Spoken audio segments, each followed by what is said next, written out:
Bonjour tout le monde, ici Jean-Claude Audette de Québec.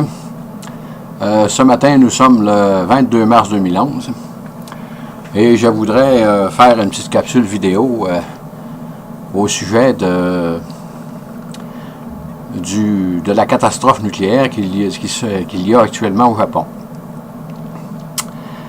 J'intitule ma petite capsule « Se pourrait-il que Fukushima égale Tchernobyl ?» Sur ça, j'avais commencé ma petite capsule en disant que là maintenant, on est pas mal sûr, on est sûr probablement à 100% qu'il y a eu fusion dans les réacteurs nucléaires au Japon. Tous les réacteurs, ça c'est moins sûr, mais c'est certain qu'il y a eu de la fusion parce qu'il y a eu dès le début une explosion d'hydrogène. Quand il y a de l'hydrogène qui se dégage d'un réacteur, ça veut dire que l'eau a été décomposée là, en ses particules élémentaires comme l'hydrogène, l'oxygène, et ça crée une explosion. Pour que ceci se produise, il faut que la chaleur augmente énormément dans un réacteur. Donc, le combustible nucléaire commence à produire de la fission nucléaire. Qu'est-ce qu'on voit en ce 22 mars? On sait qu'il y a des dépôts très radioactifs autour de la centrale. Là, on ne sait pas combien de kilomètres, là, dans l'air. Et dans la mer, on se demande si probablement que les poissons qui sont autour, peut-être d'un rayon de, je sais pas, d'une centaine de kilomètres dans la mer, peut-être qu'ils vont devenir impropres à la consommation. Même ce matin, on disait que dans l'État de Washington, aux États-Unis, on a décelé des traces de radioactivité venant de la centrale du Japon. Pour qu'on décèle ces traces, il faut que il y a certaines particules qui soient retombées sur le sol, parce que pour traverser l'océan Pacifique, il faut que ça monte très très haut dans l'atmosphère, je dirais même dans la stratosphère, pour prendre des courants et traverser le monde comme ça. Là, on voit que le nuage radioactif se propage à la grandeur de la planète. Ça veut dire qu'il y a pas mal d'émanations qui se sont produites à venir jusqu'à ce jour au Japon. Même aussi, on parle que des bases américaines qui sont situées peut-être une couple de 100 km de la centrale de Fukushima, les Américains veulent probablement vont rapatrier leurs soldats ou les déménager peut-être en Hawaï ou plus loin de la catastrophe nucléaire. Quand on parle de choses comme ça, c'est sûr que les États-Unis sont une puissance très très avancée dans tous les domaines. Et quand les Américains parlent de déplacer les militaires qui sont situés dans un rayon peut-être d'une couple de 100 km de la centrale, ça veut dire que c'est probablement très grave. Mais comme on le sait, généralement, la bureaucratie a tendance à minimiser l'effet des catastrophes. Pourquoi est-ce que c'est comme ça? Bien, probablement que la bureaucratie, ça marche de même. On se souvient que le pétrole du Golfe du Mexique, au début, c'était pas grave. C'était une petite quantité. Et qu'on remonte à l'Exxon Valdez en Alaska, ça a été la même chose. Le même scénario se produit. On annonce une catastrophe, pas très grande, mais au fur et à mesure des jours, là, on grossit tout le temps. C'est la même chose qui se produit chez nous au Québec. Quand il y a toujours un déversement quelconque, c'est jamais dommageable pour l'environnement, ou presque jamais. Mais quand la catastrophe est finie, ben, on s'aperçoit que ça prend des mois à dépolluer la région. Nous autres, on a eu un camion de pétrole qui s'est déversé là, en sortant du parc des Laurentides, puis ils ont travaillé, je pense, des mois de temps pour nettoyer le ruisseau, pour que ça en aille dans la prise d'eau de la rivière Saint-Charles. Au début, c'était pas grave. Qu'est-ce qui se produit avec le Japon actuellement? Est-ce qu'on peut faire une analogie avec ce qui s'est passé à Tchernobyl? Comme on le sait, à Tchernobyl, il y avait un réacteur qui avait explosé. Mais la centrale Tchernobyl, il n'y avait pas de confinement autour du réacteur. Autrement dit, il n'y avait aucun sarcophage en béton, là, au cas où il y aurait une fissure dans la centrale nucléaire, là, dans le réacteur pour confiner la radiation.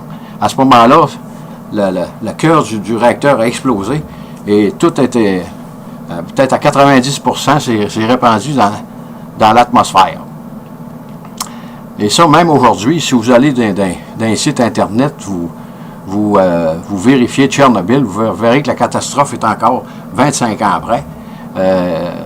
On voit encore les effets parce qu'il y a beaucoup de cancers, toutes sortes de malformations des nouveau-nés. Ça fait 25 ans, puis il y a toujours, malheureusement, des répercussions de ces catastrophes nucléaires-là.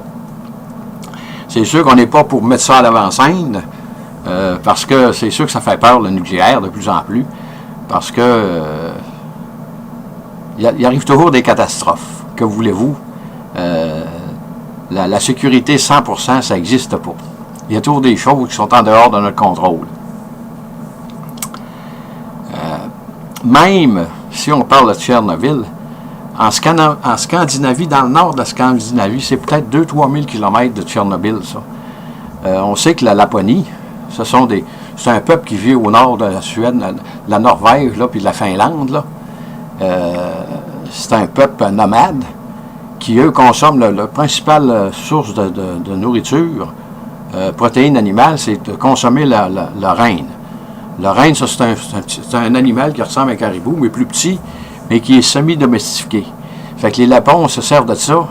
Et quand la catastrophe de Tchernobyl est arrivée, peut-être 1 an ou 2 après, qu'ils ont constaté que les rennes étaient tellement radioactifs qu'ils étaient inconsommables. On ne pouvait pas consommer, puis la consommation humaine, c'était trop dangereux. Ça, c'est le fait de Tchernobyl. Qu'est-ce qui maintenant, si on revient au Japon. Au Japon, c'est un peu la même chose qui s'est produite, mais sous un effet atténué. Parce que les réacteurs nucléaires possèdent un confinement en béton. Mais là, on sait que le cœur du réacteur, 1, 2, 3 ou 4, on ne le sait pas, là, le combustible nucléaire a fondu. Ça, c'est indéniable, là. Ils l'admettent de plus en plus parce qu'on voit toutes sortes de matières radioactives là, qui ne peuvent pas être développées sans qu'il y ait fusion du réacteur. Qu'est-ce que ça va amener, ça? Il est évident que ces réacteurs-là n'ont pas explosé comme à Tchernobyl, mais la radioactivité est toujours là. Elle est dans les réacteurs. Et s'il y a eu fusion du combustible, il y a des réactions nucléaires là-dedans et qui vont se continuer. Combien de temps ça, on ne le sait pas. On ne sait pas comment est-ce que ça va prendre de temps. Ça peut probablement prendre peut-être des années avant que le surplus de matière radioactive là, soit suffisamment bas pour être capable d'approcher ces centrales-là pour les recouvrir d'un sarcophage de béton, comme on a fait à Tchernobyl.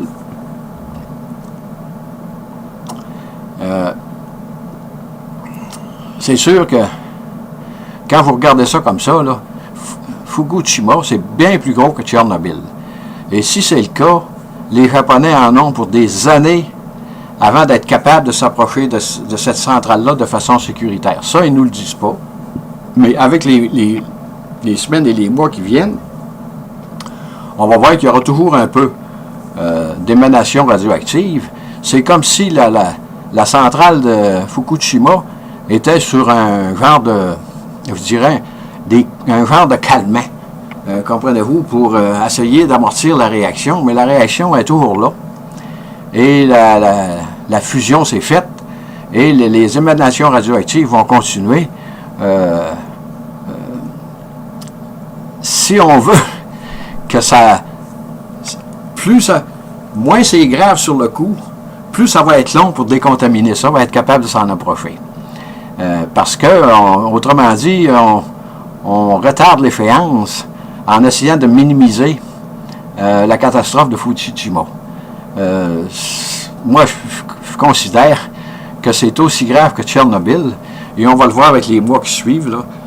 De mois en mois, on va annoncer qu'il y a toutes sortes de choses qui se produisent dans la centrale parce qu'on n'est pas capable d'approcher la centrale suffisamment longtemps pour être capable de commencer à construire des sarcophages autour de ça. C'est quasiment impossible aujourd'hui. Et combien ça va prendre de temps pour faire ça, on ne le sait pas. Sur ce, je vais terminer ma petite capsule vidéo. Je vous dis bonne écoute et à la prochaine et merci.